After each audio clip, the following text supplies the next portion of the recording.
आप लोग को जानना चाहिए कि इस संविधान को बनाने के लिए एक सभा बनाई गई थी जिसका नाम था संविधान सभा। और उस संविधान को बनाने के लिए पूरे हिंदुस्तान से 389 लोग उस संविधान सभा में चुनकर गए थे। 389 लोगों में 296 लोगों का सिर्फ चुनाव हुआ था। बाकी 93 जो राजा महाराजा नवाब जमींदार थे ये बैक डोर से गए थे, यानी सिर्फ हाथ उठाकर गए थे। और किसने गए थे? अपनी जो उनकी धन संपदा थी, जो जमीन थी, यानी उनके पास जितने भी जल जंगल जमीन जो भी थी उनको बचाने के लिए संविधान सभा में गए हैं और वो सारी चीजों को बचाने में कामयाब भी हुए। इसलिए आप देखते होंगे कि अभी भी अमीरी और गरीबी की खाई मिट्टी नहीं है। जो डॉक्टर अंबेडकर अमीरी और गरीबी की खाई, शोषित और शोषक की खाई मिटाना चाहते थे, वो मिट नहीं पाए। मिट इसलिए नहीं पाई कि संविधान सभा में 389 लोग बैठे थे। कभी आप लोगों ने सोचा होगा कि जिस महान इंसान की गाथा हम लोग गाते हैं, जिस महान इंसान ने हम लोगों को क्या से क्या नहीं दिया और क्या से क्या देने के लिए अपने 4 बेटों को कुर्बानी दी, आप लोगों ने सुना होगा। जिस इंसान को स्कूलों में पढ़ने नहीं दिया जाता था, पानी नहीं पीने दिया जाता था, क्या संविधान सभा में ऐसे इंसान की मर्जी चली होगी?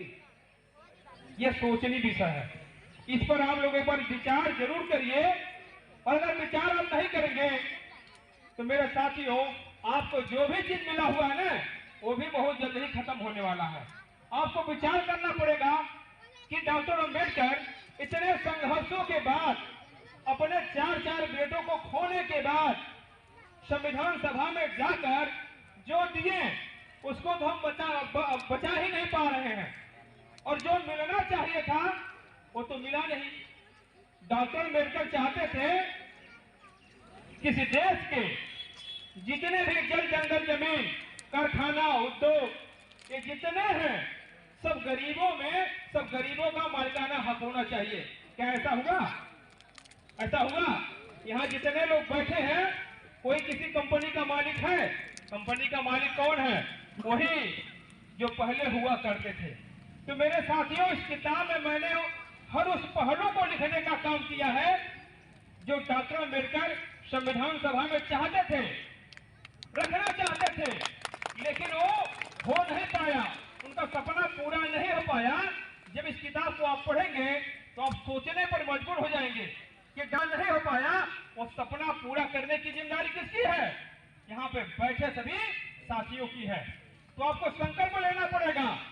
संकल्प कब लेंगे?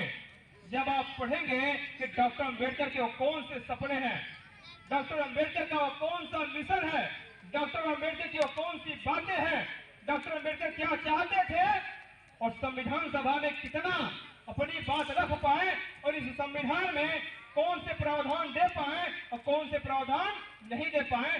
तभी आप मेरे साथियों उसकी लड़ाई आप लड़ पाएंगे। अन्यथा मेरे साथियों जिंदाबाद के नारे लगाने से कुछ होने वाला नहीं है। इस किताब पर मैं बता दूं, पूरा मैंने समय दिया है 12 साल। 6 साल लगा सिर्फ लिखने में और 6 साल लगे हैं सिर्फ डॉक्यूमेंट कलेक्ट करने में। और इस किताब को जो भी पढ़ रहा है वो दांतों तले पहले अंगुली दबा रहा कि इस किताब में मैंने क्या लिखा है। यहां तक कि 2-4 लोगों ने फोन करके कहा कि मैं आपकी किताब को बैन करा दूंगा। मेरे साथियों, मेरा सिर्फ एक ही निवेदन है कि इस किताब को आप पढ़िए और पढ़ने के बाद समझने का प्रयास करिए कि हमें क्या मिला और क्या बाकी रह गया। जो बाकी रह गया है उसकी लड़ाई हमें और आपको मिलकर लड़नी पड़ेगी। अन्यथा मेरे साथियों, जो मिला है, जो डॉक्टर अंबेडकर ने हमको दिया है, वो भी बचने वाला नहीं, वो आप जानते हैं। और जो नहीं मिला है उसकी चर्चा कौन करेगा? जो नहीं मिला है उसकी चर्चा कौन करेगा? उसकी चर्चा आप लोग करेंगे और तब करेंगे जब आप